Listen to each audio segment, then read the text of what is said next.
আসসালামু আলাইকুম ওয়া রাহমাতুল্লাহি ওয়া বারাকাতুহু।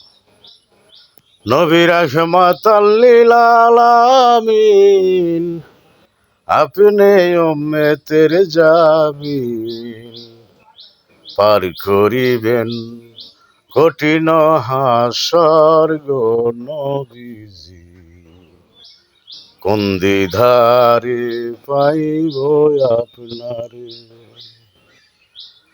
আল্লাহ আল্লাহ রব্বুল আলামিন নবীজি রাহমাতাল লিল আলামিন, আল্লাহর দুস্থ নবীজি। আর আমি বলি নবীজি আমাদের মতো মানুষ। আরে মিয়া, আগে নবীজির কলিমা পড়ে মুসলমান হও, তারপর বুঝতে পারবে নবীজিকে। আমি কলিমা পড়েছি, মুসলমান হয়েছি। কলিমায়ে তৈয়ব লা ইলাহা ইল্লাল্লাহ মুহাম্মাদুর রাসূলুল্লাহ সাল্লাল্লাহু আলাইহি ওয়াসাল্লাম। এখানে কি মানুষের নাম আছে? আরে মিয়া, আমার জিগায় তুমি কি পড়ছো? আমি টিপসই বক্তা।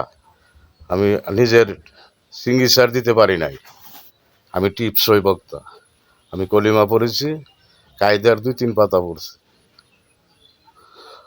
যুক্তিতে যাও, দেখো কলিমার পড়ছো নি, তুমি মুসলমান হইছ, দেখো এখন তোমার কোনো অংশ আছে কিনা। মুসলমানের জাতির পিতা ইব্রাহিম খলিলুল্লাহ, নবীজির উপরে কোরআন নাজিল হয়েছে। আমার বাবা বলেছে, আমার বাবা হলো মৌলভী, আমার দাদাও মৌলভী, আমার নানা সুলতান মৌলভী। তাই মনে করেন আমি কোরআন শরীফ পড়তে পারি নাই, দুর্ভাগ্য। ভাগ্যের দোষ দিব না, আল্লাহর রাসূল আমার সাথে আছে, আল্লাহ যোগাইয়া দেয়। তো তোমরা মুসলমান হও, কলিমা পড়ে বুঝতে পারবে নবীজিকে। নবীজির সাথে তুলনা দিও না মানুষ, তোমরা নবীজির সাথে তুলনা দিও না। আর নবীজি হলো লোহের পিতা। নবীজির কাছে হরিণীয় কলিমা পড়েছে। হরিণী, মনে করেন শিকারীরা হরিণকে ধরেছে, 2টা বাচ্চা রেখে এসেছে।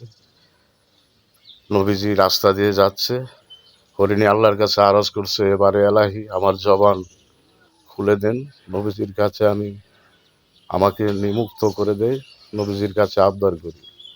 তখন আল্লাহর উর্দুতে হরিণীর জবান খুলে গেল।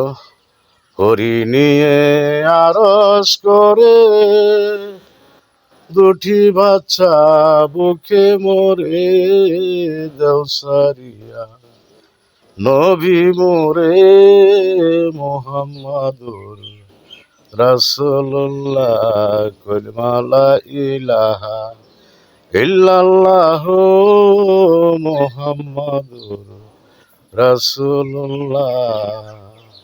বনের পশু হয়ে নবীজিকে চিনল, আর আমরা মানুষ হয়ে বলি নবীজি মাটির তৈয়ারি।